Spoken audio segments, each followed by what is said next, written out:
friendo, Steve here. Welcome back to another Ask Wrestle Juice. You guys left a bunch of great questions. I'm in a time crunch right now, though, because this weekend I'll be going tomorrow, May 21st. It's a Saturday. I'll be at LA Fights in Los Angeles at the Ukrainian Cultural Center. Me and the Enforcer from Going In Raw. We're going to be hanging out there, just watching the fights. And so if you're in the Los Angeles area, you want to hang out, LA Fights. I imagine they probably still have tickets available. I don't know. Maybe they do. Maybe they don't. Should be a lot of fun. And then on Sunday, sometime like around 10 or 11, we're going to be wandering around Frankensons, which I think is in like the City of Industry, but it's in the Los Angeles area. We're going to be going looking for stuff. I'll be doing a little bit of live streaming. I'll be doing a little bit of vlogging. So if you're around in the Los Angeles area, that's where I'm going to be this weekend. So come out and say hi. Or don't. I don't really care. First up, Keith Brown says, "Hey, Steve, short time watcher, first time commentator or commenter. What do you think about all the dissatisfaction with wrestlers and their respective companies?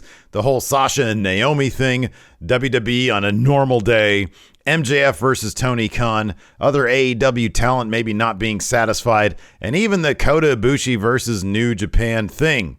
He says, as much as I enjoy watching wrestling, this is further proof why I would never want to be in the business of it. Man, I agree with that. The wrestling business is a weird one. I'm not sure I'd be fit for it either. I just like talking about it. This is a great point, though. It's a great question, Keith. Thanks for the question. So here's the deal. If you go back to 2017, the little inside business here over at Going In Raw this Monday, I think, or sometime this weekend, we're going to be dropping a new episode of Count Out. It's our podcast length top 10 show that we did a long time ago. We're doing now. We're doing like 10 wrestlers who said no to Vince McMahon. And one of those was Neville, now known as Pac, right?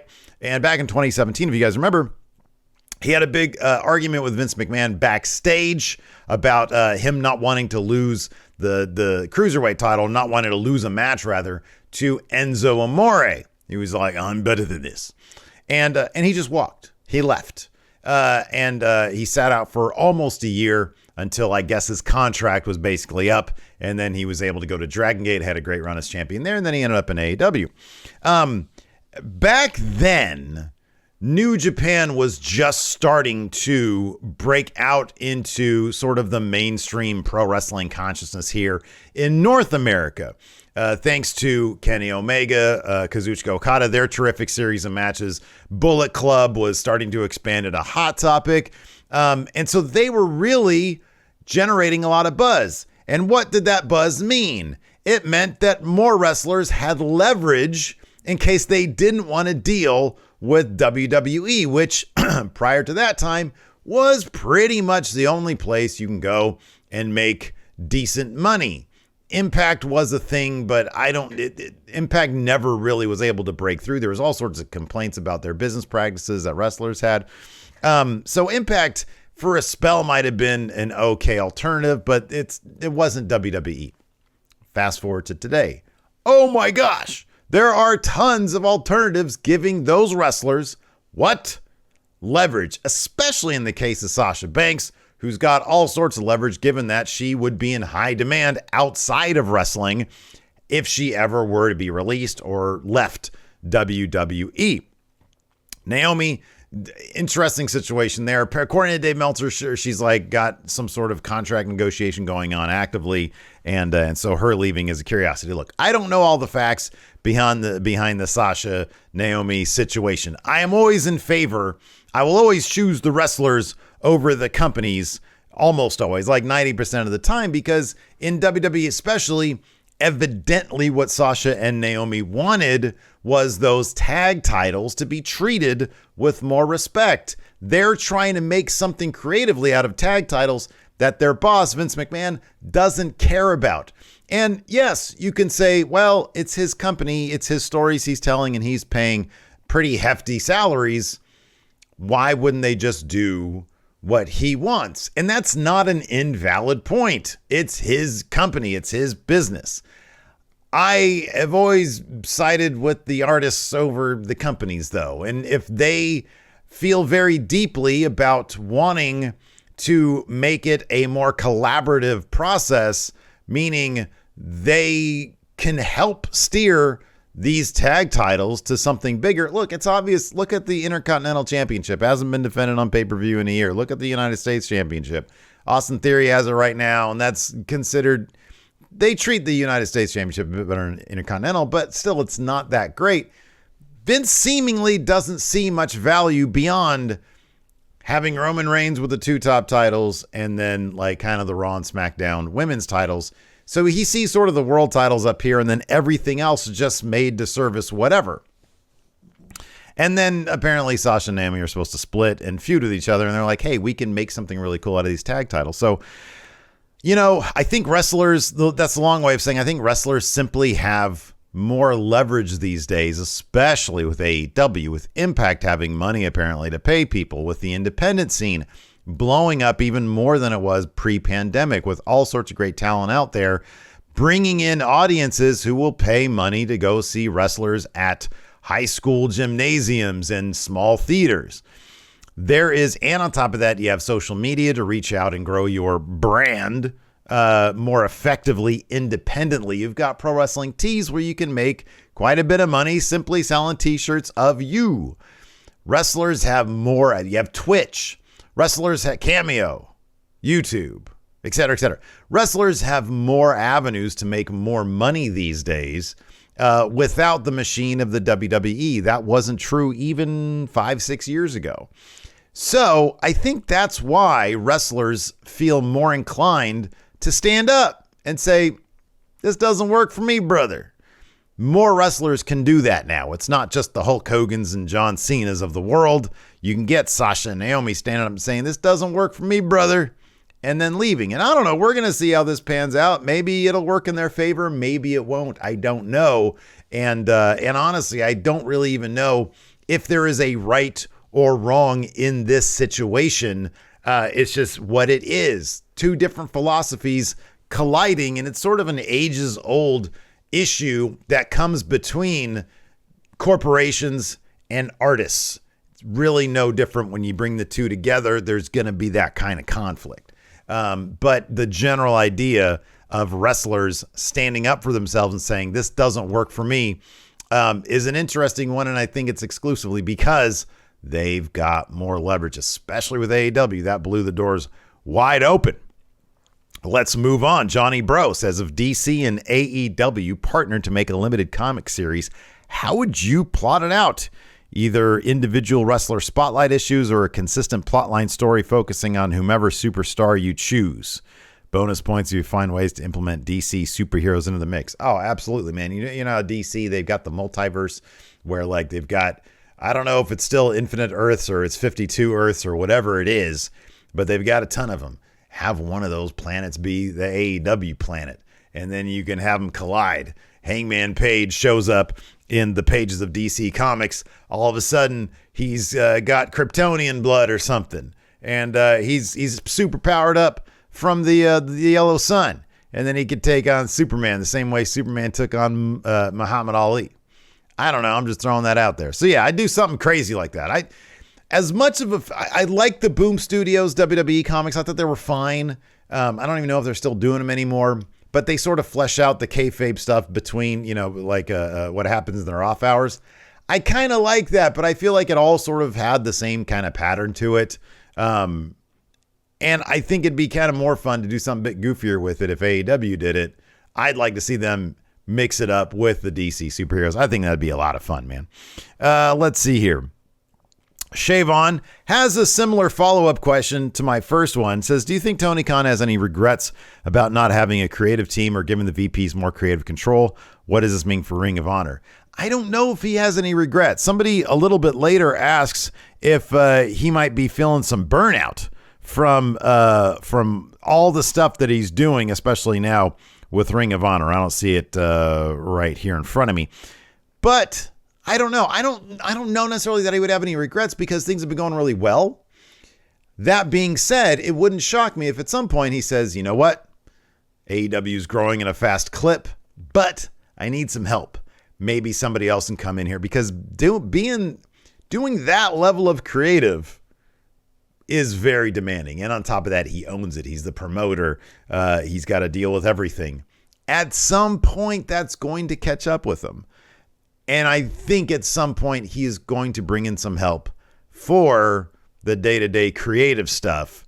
And I think he'll probably be more of a big picture guy. Honestly, I think that it would benefit him incredibly to bring in. I don't know if you'd be able to pry Scott D'Amore away from Impact, but that would be my number one pick. Impact does a lot with their roster. Trouble NYC says, do you think WWE will ever show its tag team division, especially the women's side, the respect and importance it deserves? Right now, they are treating the men's tag team titles with some fair amount of importance because RK Bro is massive. On the women's side of things, I would like it, but I'll believe it when I see it. When there is, I think, a story that is akin to the Bloodline RK Bro thing happening right now that presents itself, then yeah, it'll be treated special, but I don't think it's ever going to be consistently treated with the respect that it probably really should be. Tyler Warden, who are some names from the past 20 years or so that you believe would make excellent managers or commentators for modern wrestling? So going back 20 years would have been like, I don't know, the Attitude Era. Who would have been? Well, no, that's not even that. That's the Ruthless. God damn, I'm old. Ruthless Aggression Era was 20 years ago. Who would be a good? You know what? I thought that. I know this guy's not incredibly popular, but I always thought JBL was decent as a commentator. I think that he had his issues, but I thought he was. I think he'd be good as a manager too. I think that'd be fun. He wouldn't want to do that. Siavush asks, I hope I pronounced that name correctly.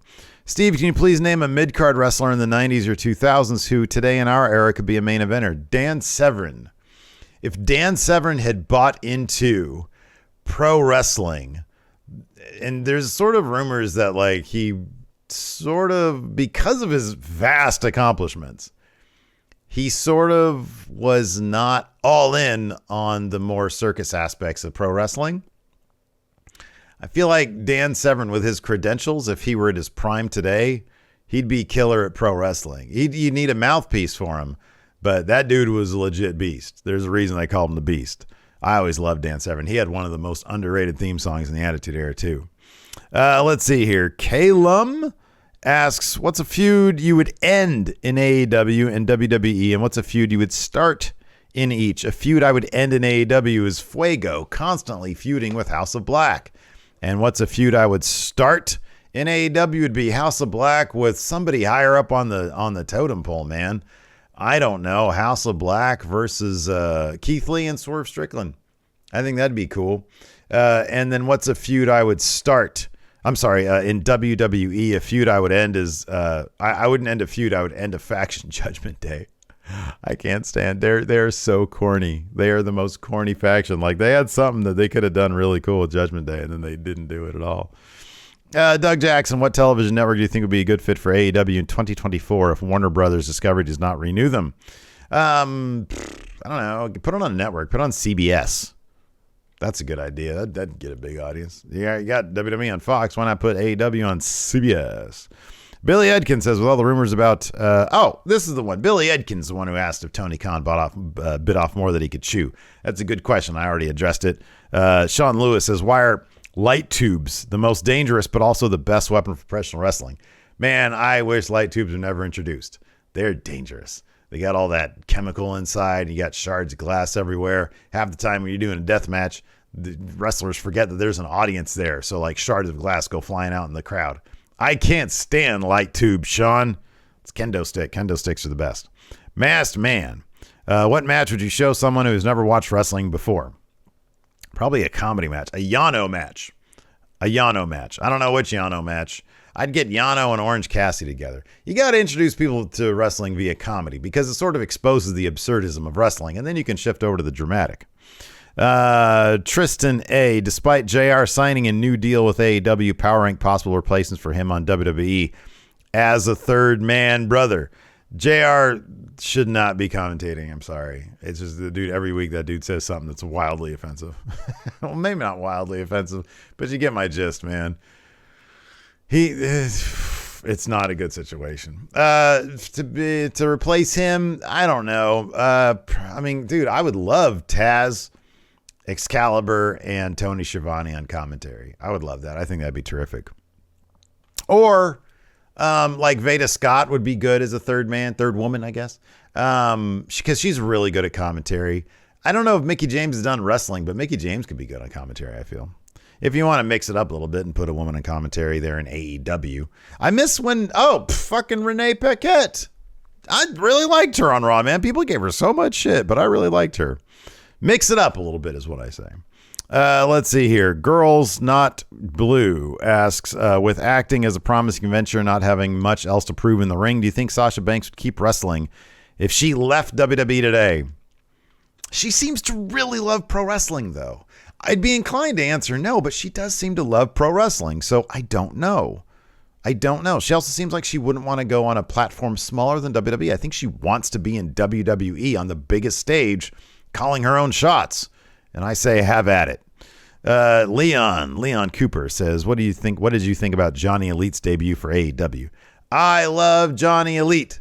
Johnny Impact. Johnny Mundo, John Morrison, John Hennigan. I think he's terrific, man. I love to see him. Hopefully he hangs out a little bit longer in AEW. Probably not. It's probably a one-off. But I thought it was pretty cool, man. I think he's terrific. At his age, doing what he does, it's nuts. Was I hoping for Ember Moon to make her debut? No, because she would have lost. Athena, I would love to see her somewhere. AEW needs to be focusing on their women more before they bring in more high-profile names, though. Let's see here. Betty Frame asks about my thoughts on Sasha Naomi. I addressed that earlier. Thank you for the question. Cam Deloach asks, where does Roman go after he eventually loses both titles? I mean, I guess you'd have to look at the Brock Lesnar situation whenever he didn't have a title. You just bring him in for like special big attraction matches against your top names that are there full time. That's what I think is going to happen with Roman Reigns. You bring him in against the biggest names. Richard Ives, do you think WWE should try and sign Tessa Blanchard? Hell no. No. What a messy situation that apparently is. She seemingly cannot get it together in any company. I mean, this is the stuff that I read, and I don't know what it's true, but like you see the fact that she hasn't signed with an AEW, WWE, when 5 years ago she was a sure thing.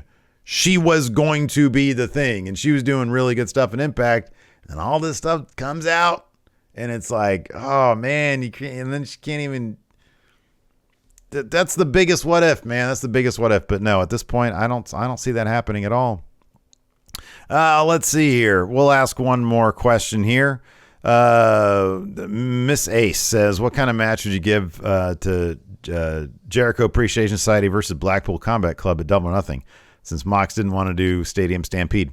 Blood and Guts is difficult because you need 2 rings, and they don't have the room for that. They're Double or Nothing.